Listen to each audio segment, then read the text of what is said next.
I'm just kicking it out in Houston, Texas this weekend. All right. It's actually my first time here. I'm super pumped to be here. And what I want to talk to you about today is how to create what you'd almost call like a life force inside of you, or how to create potency or vitality, or to be the kind of person who emanates a great energy. What I'm gonna do today is ask you to reconsider everything in your life, okay? And this is really what I've had to do this year, actually, to survive all the crazy amounts of work and results that I've been producing, okay? And I want you to reconsider everything that you're doing, whether it's food, whether it's the people you hang out with, whether it's the thought that you're having, whether it's the emotions that you're feeling, whether or not it's like little habits that you're engaging in. I want you to completely reconsider these, not just as like, you know, these sort of things that are kind of like in the periphery of your life, but actually as partners. So literally, I want you to think of the people you surround yourself with as partners, the food that you're eating as partners, the habits that you're engaging in as partners. And then what I want you to do, very simply, is reconsider these under the lens of, do these give me more than they take, or do they take from me more than they give? In other words, are these relationships that are helping you, or are these relationships that are pimping you? So I'm sitting out here in Houston, Texas. All right. And I'm doing a completely free series of events right out here in Houston, Texas. If you would like to make a lot more cash, you want to learn incredible social skills, you want to get spiritually tapped in, but more important, you want to meet me in person, you want me to build you an incredible network of like-minded people, and you want to get a ton of personal feedback, click the link below and come on out to the Texas free event series. We're going to be doing them out here in Houston. You're going to have the time of your life. Fly in for it. See you out here in Texas. Now, this year I had a very, very powerful experience just that got me thinking about this topic. And it was actually hanging out with a student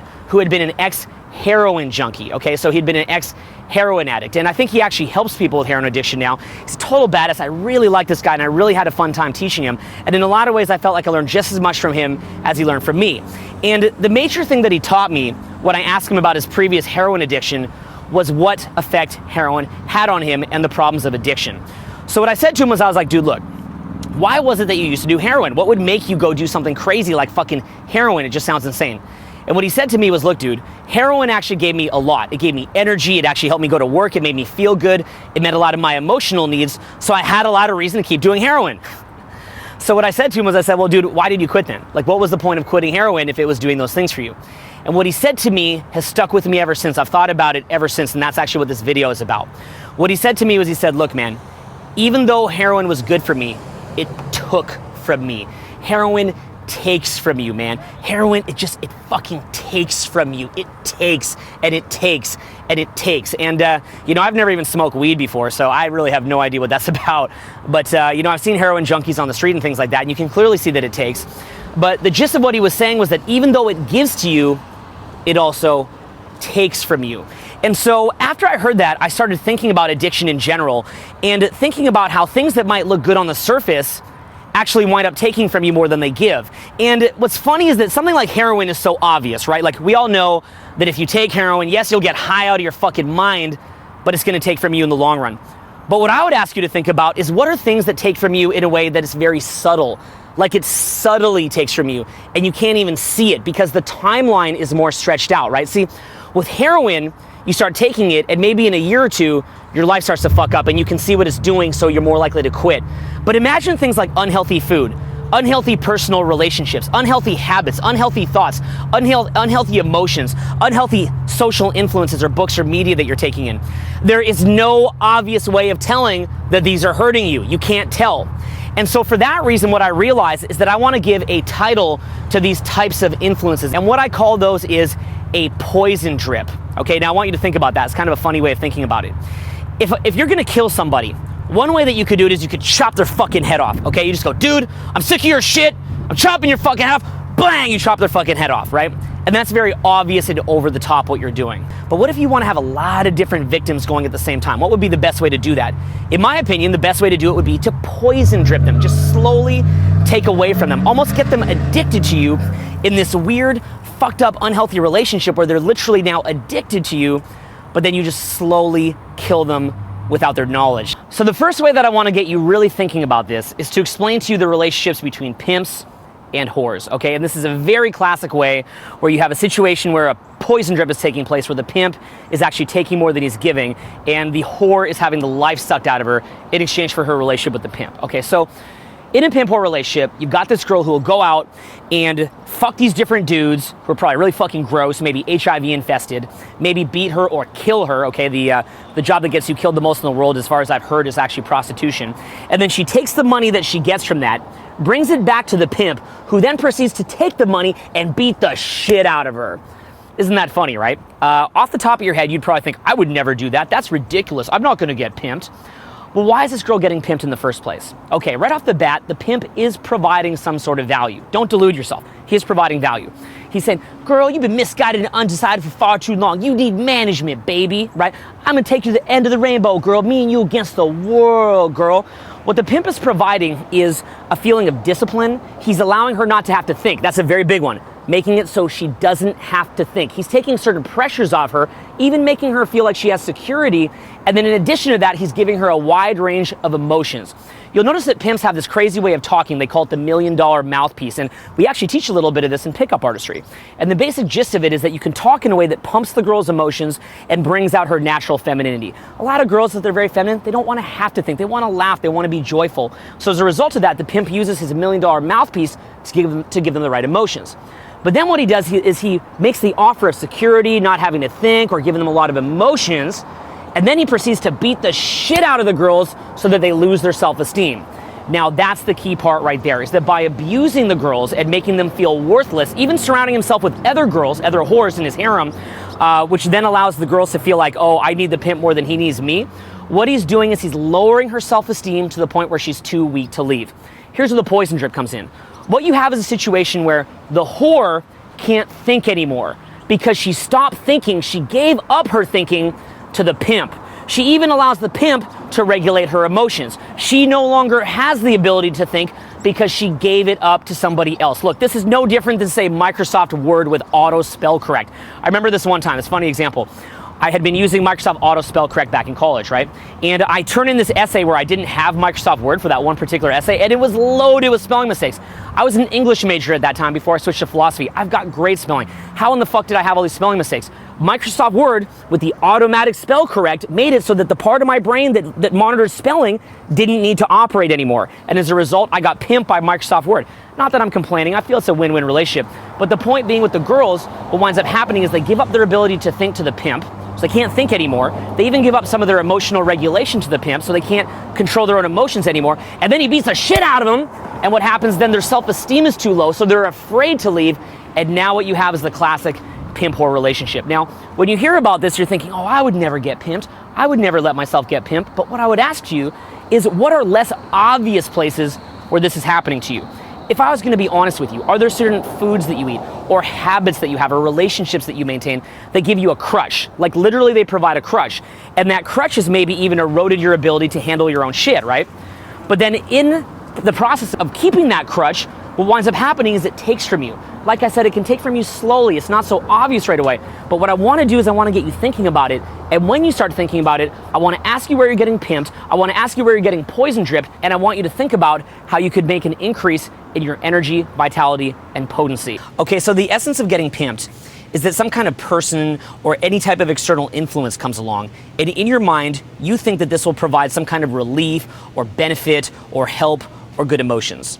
And by choosing to intertwine yourself with this person or external influence or whatever it is, you actually wind up losing your ability to remove yourself from this person because you become dependent. All right, so let's think of how, say, food could pimp you. Let's say that you get this really saturated food and it has high fructose corn syrup in it.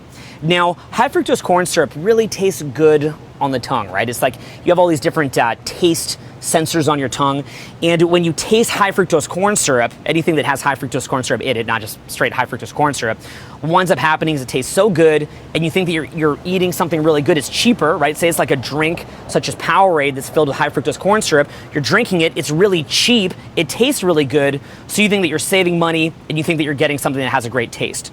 Now, funny enough, what starts to happen with high fructose corn syrup is as you're consuming it, you become dumber. Like you're literally dumber. It actually lowers your willpower.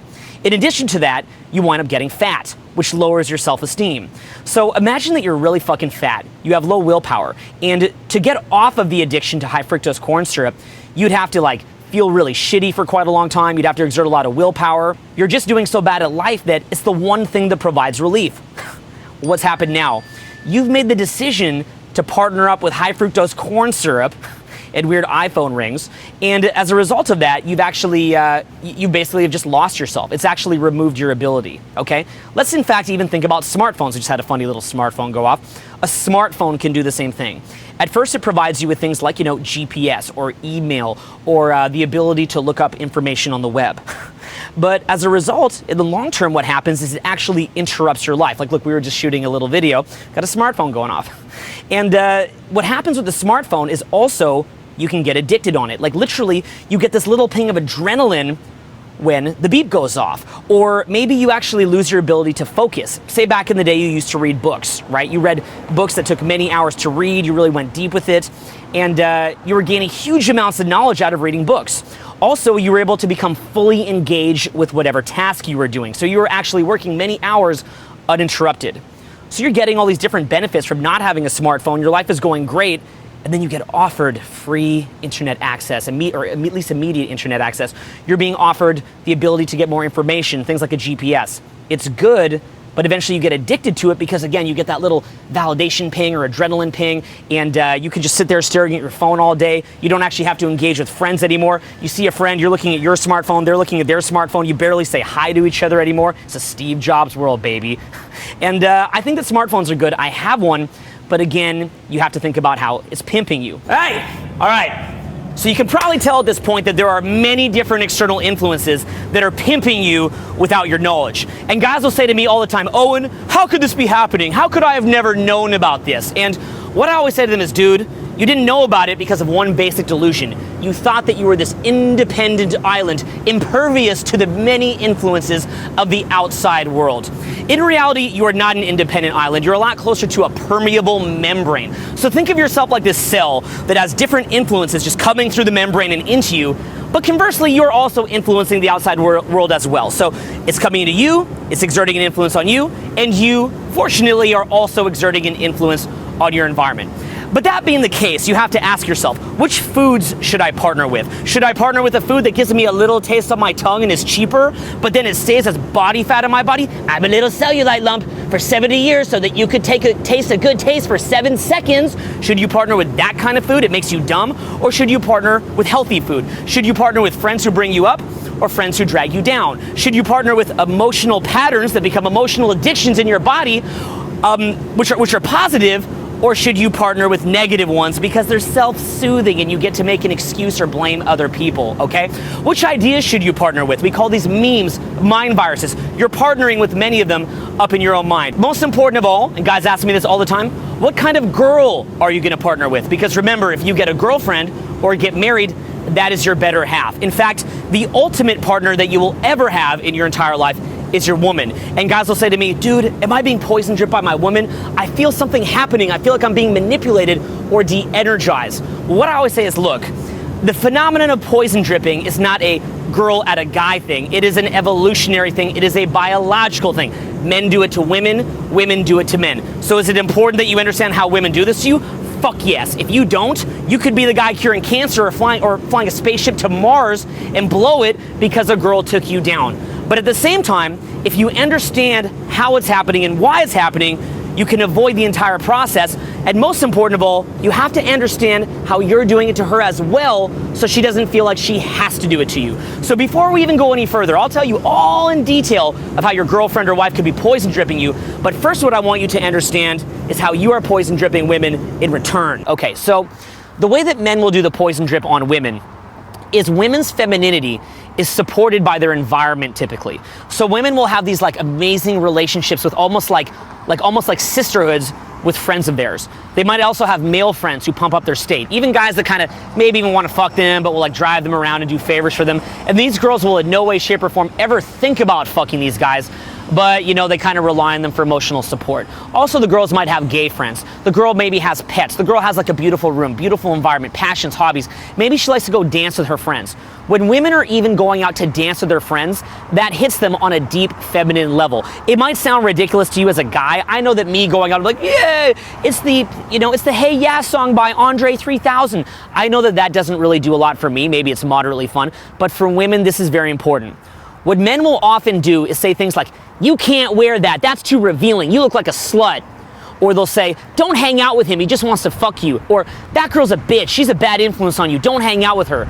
Or maybe he'll even accuse her of being a slut from past relationships or things that make him feel jealous. Men will generally just cut women off from their support circle in tons of different ways, or even say little undermining things to the woman so that she doesn't feel beautiful anymore. And as a result, her self-esteem goes down, she loses everything that supported her, and then she puts all of her support needs onto the man. Now, how funny is this? Because the girl starts off not as clingy, not as needy, and fairly self-sufficient, and then after a couple months of being in a relationship with this guy who she thinks she's in love with, she becomes completely needy and clingy and codependent on the man. Well, the best part of this, if you're a girl, is when then your man turns around and he says, you're fucking clingy, you're fucking needy, get a life. And the girl's like, dude, I had a life before I met you. I felt great about myself. And since I've been with you, I just feel like shit, okay? So the man does this, funny enough, because he's insecure. He gets insecure when she's doing other fun things. She gets insecure when she has friends. She gets insecure at her different relationships or things that support her. And he alienates her from that, so he gets all the attention. But then as a result, when the man gets what he wants, he loses attraction and he whines and complains. So this is something that men do to women, even in extreme cases, much like the pimp, where he can even beat the girl, and now the girl is stuck with that man. I mean, how crazy is this? She's stuck with that man because he's beating her, and then by beating her, she's too low self-esteem to leave the man. So men can even do in certain relationships that are abusive the same thing that pimps do to whores, all right? So again, this is the poison drip phenomenon. It doesn't happen right away. It's not like overt and obvious, but it's very subtle in how it takes place. Now that I've said that, though, and I've made that clear that this is a two-way thing, I want you to understand how it happens in your relationships, because what I would say to you is that if you get the right relationship, you can do things in life that were never possible outside of that relationship. And that could be an open relationship, that could be a relationship where you're doing threesomes, or it could be in a monogamous relationship. But relationships with people can support you in ways that you can't even begin to understand until you've been in a healthy one, okay? And I have friends that have accomplished massive amounts by being in relationships. So while I do like relationships, and I know how powerful it can be, I also know that like most things in life, people just fucking fail at it. And that being the case, if you're in one of those relationships, I want to ask you a very important series of questions. Do you think that your woman wants you to make millions of dollars? Do you think that your woman wants you to be fit and attractive? Do you think that your woman wants you to be confident and powerful and charismatic? The answer that I would give you is probably no. Now, this is very counterintuitive, isn't it? You would think that, girls want guys to make money because girls like money, or girls like good-looking guys, so they want you to look good and go to the gym. Girls like confident guys, so they want you to have charisma. Well, actually, in my experience, that is very much against the agenda of most women, and here's why. Let's say that you go out and you just start crushing it at life. So, both of you started here, and all of a sudden you get up to here. Well, what starts to happen when you're crushing it at life is that you get immersed in what is called the winner effect. And you can actually read the book called The Winner Effect. And the basic gist of it is that as you start to win at life, your state goes up, you feel incredible, you get these like neurochemical boosts in your brain, which just become an upward spiral as long as you keep winning. And what can happen when you get into that winner effect is that you naturally just start to go out and approach girls. You're winning at fucking life. You see some girl and you're just like, hey, come here, how's it going? And you naturally do it. Now, you've probably felt this winner effect before when, say, you've gone out for a night of clubbing and you start approaching different girls and they start to like you. Maybe you even approach girls that weren't that hot, but they just liked you. Then you approach a girl a little bit more attractive, a little bit more attractive. They all liked you. And all of a sudden it's like your mind opened up. You became more creative, you became funnier, you became more in the moment, better at responding to things that were happening to you. You just get better and better, and the quality of woman who you can attract has increased, okay, as a result of this winner effect. Well, what I believe is that women have evolved this little mechanism. And this little mechanism basically tells them, if you see the man winning, you have to put a little poison drip into him. And the basic gist of the poison drip works as follows. What will happen is that you'll just start having fun, right? And as you have fun, she kind of scowls a little bit. Or maybe she doesn't laugh with you and your friends. Maybe she sees you winning at work and she just doesn't appreciate it, or even guilt trips you to feel as though you're ignoring her, or you don't love her, or you're a bad husband. Okay, things like that. Bad boyfriend, bad husband, whatever. Maybe you take her out for some really epic, experience with a big group of people, and she's just pouting in the corner, and you wonder why this is. Now, conversely, when you're low, she might actually be at her most supportive. So what you notice is that the girl is incredibly supportive when you're struggling, but whenever you start having fun, she feels like she's gonna get left behind, and she kind of tries to drag you down. Now, the funny thing is you might have done this to girls who you've dated as well. So maybe you think back to high school when, you saw your girlfriend back in high school with a group of her friends, and they're all laughing, having fun, and you start to become pouty, right? Maybe because you felt insecure. Maybe she went to a party without you and you felt insecure. Well, this is what's going on, but in reverse. Now, the basic effect of this poison drip is that if the girl becomes confrontational with you when you're just having fun with your friends, that's not really going to be that effective, because you're just going to break up with her, right? It's too obvious what she's doing. But if she just kind of drips a little bit of poison in there, and you don't fully understand what's happening, then you're not sure why your kind of charisma or winner effect went down. But you love your girl, right? You love your girl, and you're like, why is she sad? Why is she concerned? I want to help her, and you feel her pain, and you want to go help her. So you never quite get into that upward spiral of fun, of winning, because she's giving you the poison drip. Now, even worse is that by dripping the little bit of poison into you all the time, you don't even know what it feels like to feel amazing anymore.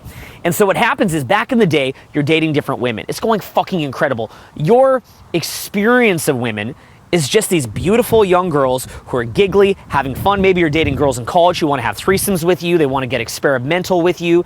They're always happy to see you because you're just the fun guy.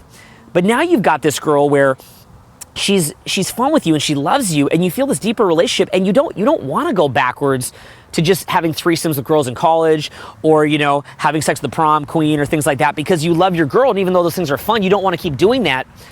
But what happens is that you just aren't loving life anymore, right? You just aren't loving life anymore since you've been in this relationship. It's turned the volume down on life. And so you could imagine your life before as a single guy is just these bright colors. This is if you're winning at being single, by the way, because just as many guys fail at being single as fail in relationships, as a side note. But let's say that you were winning at being single. You just remember like these bright colors in life being amazing. And if you just take those bright colors and you just crank them down quickly, you instantly see the change, and you take action. You're like, oh my God, what are you doing? When I'm with you, this is totally uncomfortable. Fuck off, I'm breaking up with you. But if she just drips you, drip, drip, drip, drip, and suddenly you lose that drive to go to the gym. Baby, I love your belly, baby. Don't go to the gym, just hang out with me, Baby, you don't need to buy those clothes. I love your sweatshirt. You're my teddy. You're my Buddha, right? And you're like, oh my God, she loves me so much, right? She loves me. But you see, here's the deal, and never, ever forget what I'm about to tell you.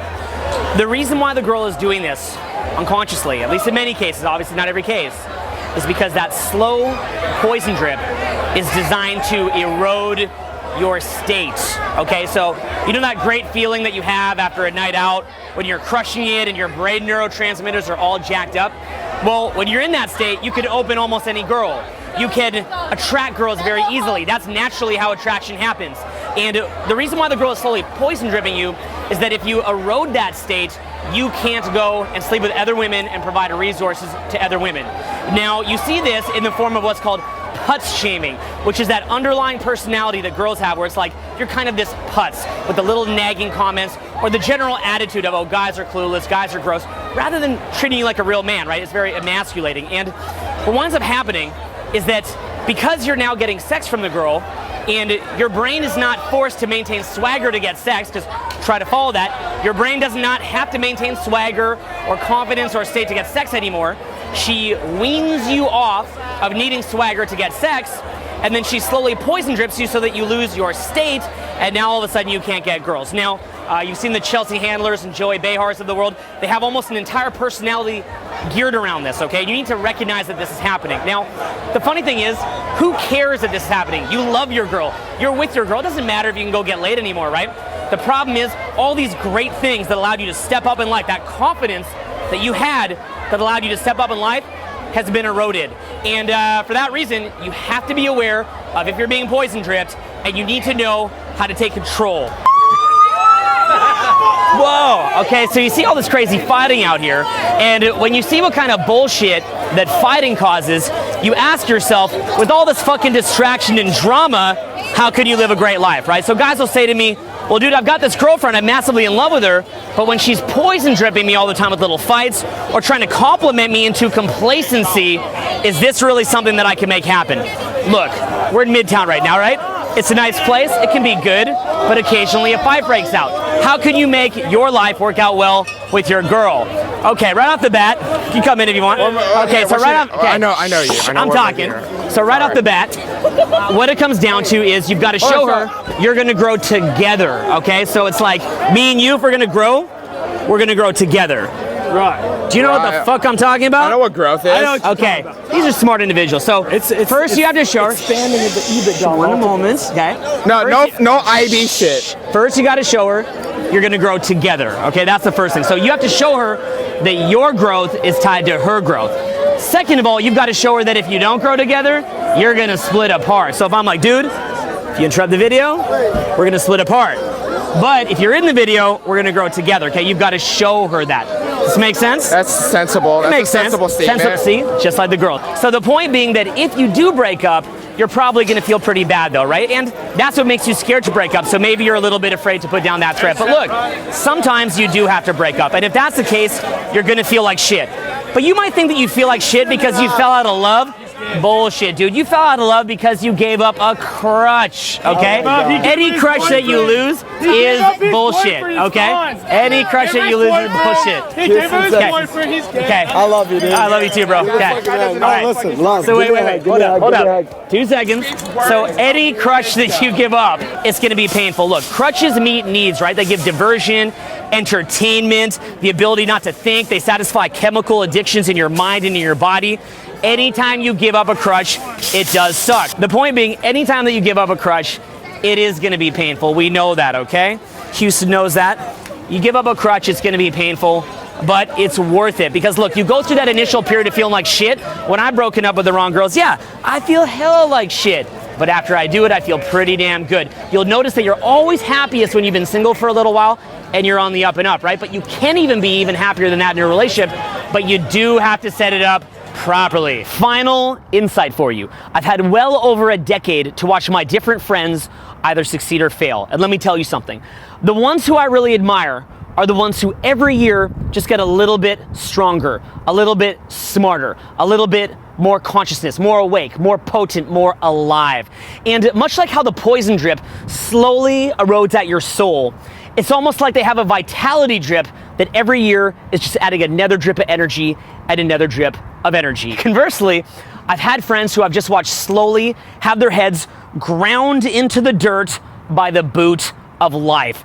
And every single year, as I get a little bit worse, the major pattern that I notice is that whenever they lose a crutch, they get mad, and the only thing that they can think about is getting back to the fucking crutch. So say they lose whatever crutch it is that they have, rather than saying, you know what, this is an opportunity to have more vitality, to build myself back on a more stable foundation, they more come from the frame of absolute bitterness at what they've lost. Make a commitment to energy over your fucking crutches. Get rid of the fucking things. All right, I'm out of here. Remember, stop allowing yourself to be pimped. It's not cool.